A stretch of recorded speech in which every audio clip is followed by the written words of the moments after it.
नमस्कार दोस्तों। Master git and GitHub a complete practical guide इस कोर्स के पहले वीडियो में आप सभी का स्वागत है। तो इस कोर्स को स्टार्ट करने से पहले इस कोर्स का स्ट्रक्चर क्या है, एजेंडा क्या है या फिर सिलेबस क्या है, वो मैं आपसे शेयर करना चाहूँगा। तो गिट एंड गिटहब ये जो कोर्स है, ये कोर्स 4 पार्ट्स में डिवाइड होने वाला है। पहला पार्ट है डेवऑप्स एंड गिट, सेकंड और थर्ड पार्ट है वर्किंग विथ गिट बैश और फोर्थ पार्ट है गिटहब विथ आईडीई। तो पहला जो पार्ट है उसमें सारे थ्योरेटिकल कॉन्सेप्ट्स कवर किए जाएंगे। डेवऑप्स क्या है, वर्जन कंट्रोल सिस्टम क्या है, उसका इस्तेमाल क्यों करना है, गिट क्या है, ये सारे थ्योरेटिकल कॉन्सेप्ट्स यहाँ कवर होने वाले हैं। पार्ट 2 एंड 3 ये सारे प्रैक्टिकल सेशंस होने वाले हैं। तो ये जो वर्जन कंट्रोल सिस्टम है जो हम प्रोजेक्ट डेवलपमेंट के लिए अप्लाई करते हैं, उसके लिए बहुत सारे गिट कमांड्स हम यूज़ कर सकते हैं। तो इन कमांड्स को कैसे यूज़ करना है, कब यूज़ करना है, इन सारे कमांड्स का प्रैक्टिकल सेशन हम पार्ट 2 और पार्ट 3 में कंडक्ट करने वाले हैं। पार्ट 4 जब प्रोजेक्ट डेवलप होता है तो ये प्रोजेक्ट डेवलपमेंट किसी एक पर्सन से डेवलप नहीं हो सकता, कंप्लीट नहीं हो सकता।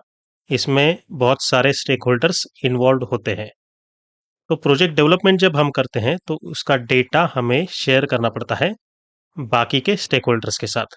तो उसके लिए गिटहब ये एक प्लेटफॉर्म है। उसे कैसे यूज़ करना है, हम वो पार्ट 4 में देखने वाले हैं।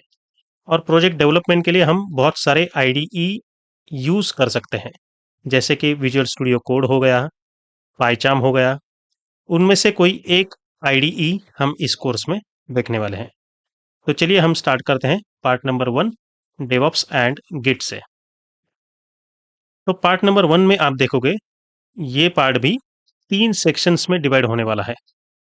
Section number 1 introduction to DevOps, section number 2 version control system और section number 3 Git the version control system tool. फिलहाल हम इंट्रोडक्शन टू डेवऑप्स इस सेक्शन को देखने वाले हैं। तो चलिए स्टार्ट करते हैं सेक्शन नंबर 1।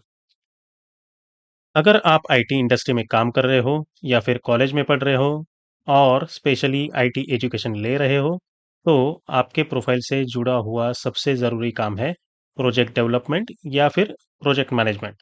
और ये जो प्रोजेक्ट डेवलपमेंट है, किसी एक व्यक्ति का काम नहीं होता।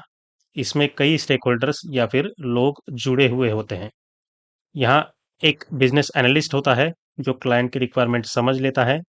डेवलपर्स होते हैं जो कोडिंग का काम करते हैं। टेस्टर्स होते हैं जो प्रोजेक्ट की क्वालिटी एनालिसिस पे काम करते हैं।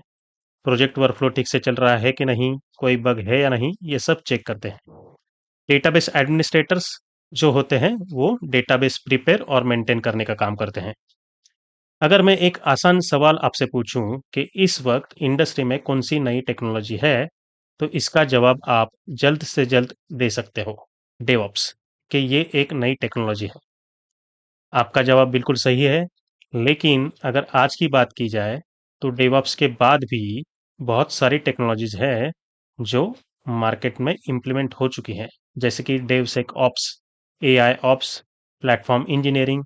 ऐसी भी टेक्नोलॉजीज मार्केट में इम्प्लीमेंट हो चुकी हैं, लेकिन आज भी डेवऑप्स बहुत ज़्यादा या फिर सबसे ज़्यादा यूज़ होने वाली टेक्नोलॉजी है। लेकिन एक बात मैं आपको बताना चाहूँगा कि डेवऑप्स ये एक नई टेक्नोलॉजी या नया टूल नहीं है। पहले के दिनों में अगर आप देखोगे तो प्रोजेक्ट डेवलपमेंट का काम जो है उसमें डेवलपमेंट टीम और ऑपरेशंस टीम दोनों टीमें अलग-अलग रहकर काम करती थी। दोनों का एक दूसरे से कोई रिलेवेंस नहीं रहता था या फिर रिलेशन नहीं रहता था या फिर बहुत कम रहता था। लेकिन उसके बाद इंडस्ट्री में प्रोजेक्ट डेवलपमेंट के लिए एक नई प्रोसेस लॉन्च हुई। उसका नाम है ऑफ कोर्स डेवऑप्स।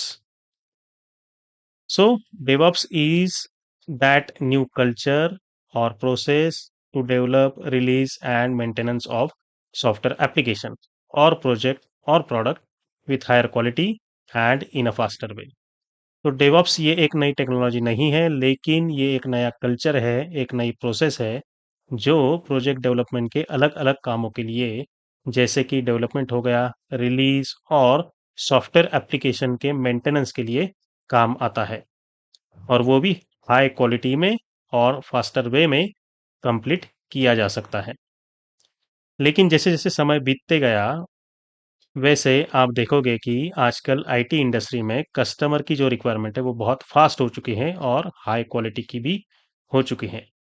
तो डेवऑप्स ये एक कल्चर है, फिलॉसफी है, सेट ऑफ प्रैक्टिसेस है, जिसमें सॉफ्टवेयर डेवलपमेंट लाइफ साइकिल में डेवलपर्स और आईटी ऑपरेशंस टीम एक साथ कोलैबोरेटिवली काम कर सकते हैं और डिफरेंट फेजेस में वो काम कर सकते हैं, जैसे कि planning, coding, building, testing, development, इन सभी से लेकर मॉनिटरिंग और मेंटेनेंस तक।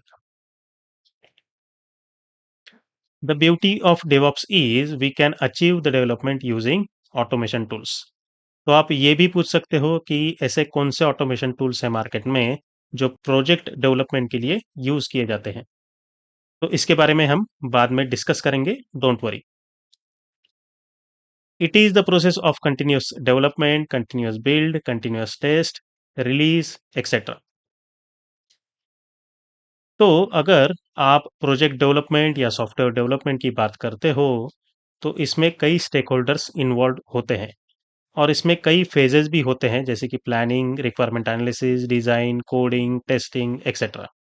एक पर्सन जो है वो क्लाइंट से रिक्वायरमेंट ले रहा है, एक पर्सन जो है वो कोडिंग पर काम कर रहा है, एक पर्सन जो है वो प्रोजेक्ट टेस्ट कर रहा है, एक पर्सन जो है वो क्लाइंट को प्रोजेक्ट डिलीवर कर रहा है।